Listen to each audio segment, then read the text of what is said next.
বাংলাদেশ জাতীয়তাবাদী দল ঢাকা মহানগরী দক্ষিণে আয়োজিত যাত্রাবাড়ি থানার আজকের এই অনুষ্ঠানে সভাপতি ঢাকা মহানগরী দক্ষিণের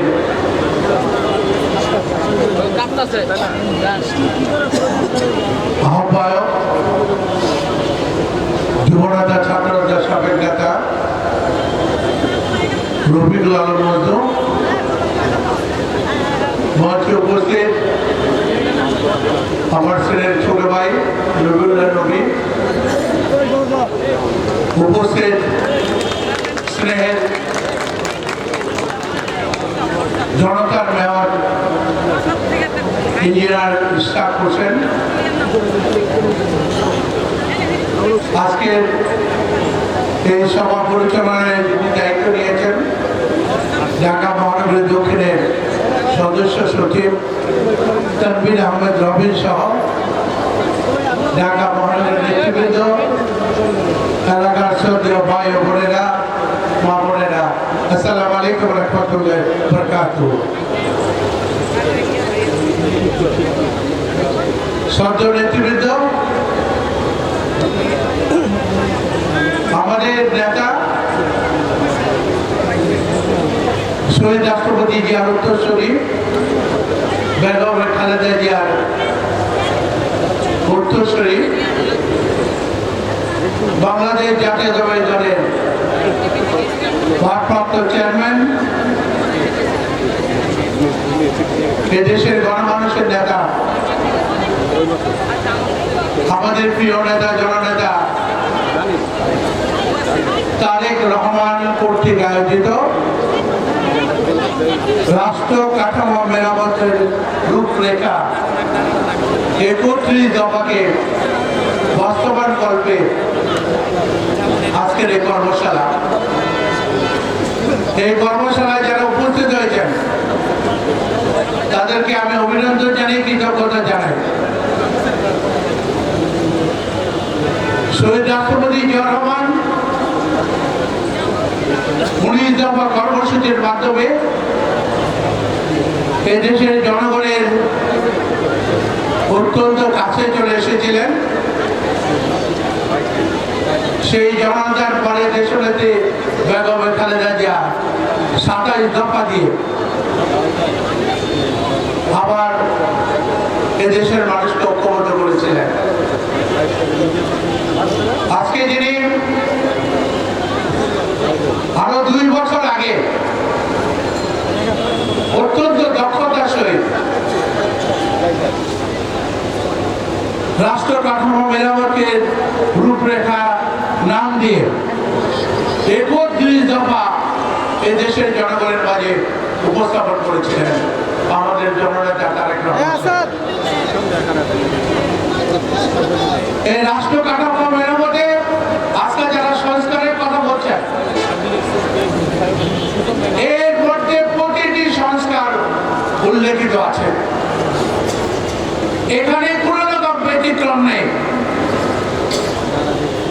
সংসদ কিভাবে পরিচালিত হবে, সংবিধান কিভাবে লিপিবদ্ধ হবে, এদেশের জনগণের অধিকার কিভাবে বাস্তবায়িত হবে, এদেশের জনগণের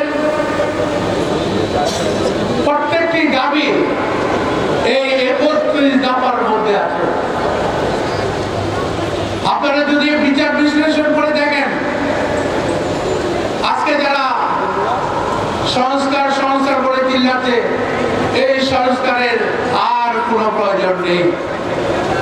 এখানে সংস্কারের প্রতিটি দফা এখানে উল্লেখ আছে। তারেক রহমান ২ বছর আগে এই ৩১ দফা উপস্থাপন করেছেন। উনি বুঝতে পেরেছিলেন এই ভারতীয় গোষ্ঠী বেগম শেখ হাসিনার পতন হবে এবং বাংলাদেশে আবার জনগণের রাষ্ট্র কায়েম হবে ইনশাআল্লাহ।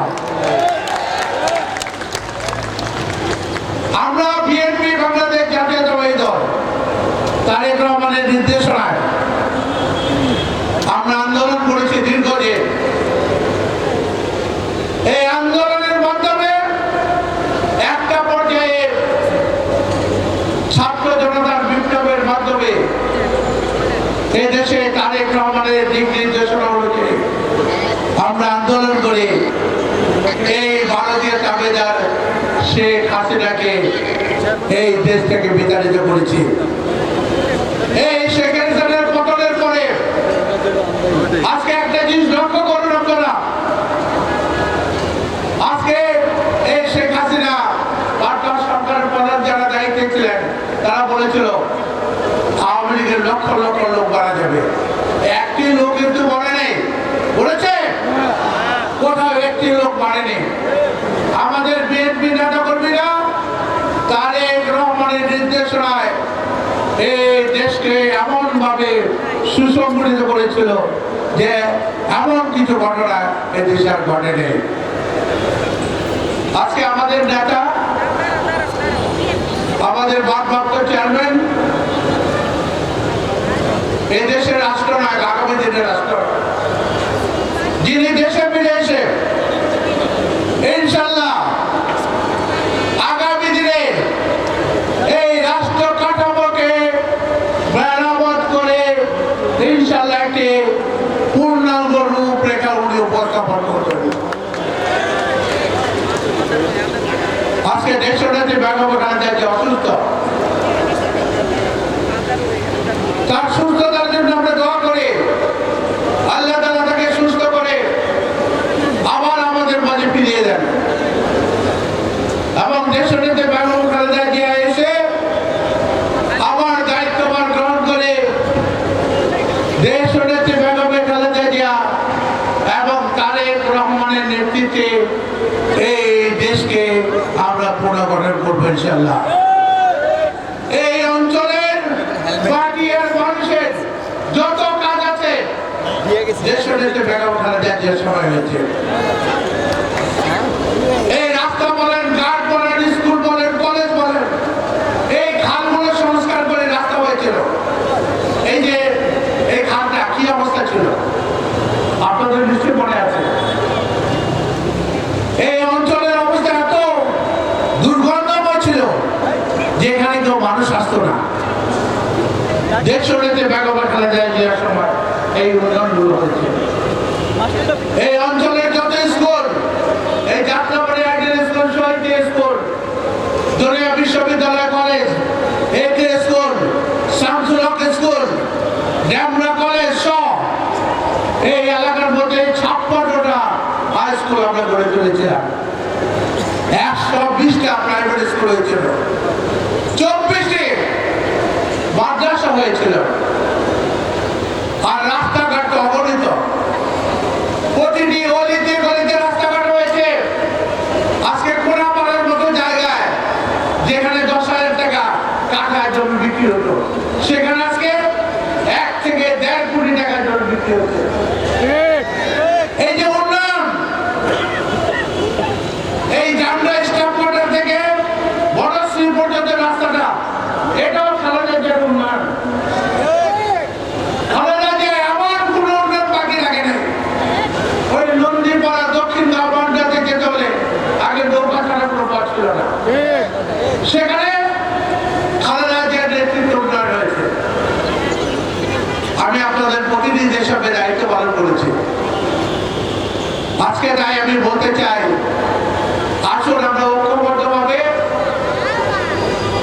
দেশকে গড়ে তুলে আমাদের নেতা, আমাদের প্রিয় নেতা, বাংলাদেশ জাতীয়তাবাদী দলের ভারপ্রাপ্ত চেয়ারম্যান তারেক রহমানের নেতৃত্বে আমরা ঐক্যবদ্ধ থেকে এই এলাকার মানুষের উন্নয়নে, তাদের সুখে দুঃখে তাদের পাশে থেকে কাজ করি। আমরা কোনো সন্ত্রাস, চাঁদাবাজ বরদাস্ত করবো না। আমরা কোনো অন্যের কাছে মাথা নত করবো না। আমরা দেশের উন্নয়নের স্বার্থে, জাতির স্বার্থে কাজ করব। আমাদের নেতা স্পষ্টভাবে ঘোষণা দিয়েছেন, কোন সন্ত্রাসে, চাঁদাবাজ, যারা জায়গা অবমুক্ত করে, জায়গা দখল করে আজকে বিভিন্নভাবে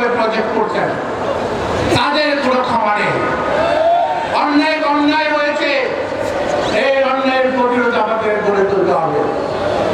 তাই আমি আপনাদের সকলের কাছে বিনীত অনুরোধ জানাবো, আপনারা সকলে দেশনেত্রী বেগম খালেদা জিয়ার জন্য দোয়া করবেন। উনি যাতে খুব শীঘ্রই সুস্থ হয়। আমাদের নেতা, আমাদের ভারপ্রাপ্ত চেয়ারম্যান তারেক রহমানকে নিয়ে দেশে ফিরে এসে এই রাষ্ট্রকে মেরামত করে সুন্দর একটি দেশ আমাদের মাঝে উপহার দেন, এই প্রত্যাশা রেখে আপনাদের সকলের মঙ্গল কামনা করে, সুস্থ জীবন, সুন্দর জীবন কামনা করে আমি আমার বক্তব্য এখানে শেষ করছি। আল্লাহ হাফেজ। বাংলাদেশ।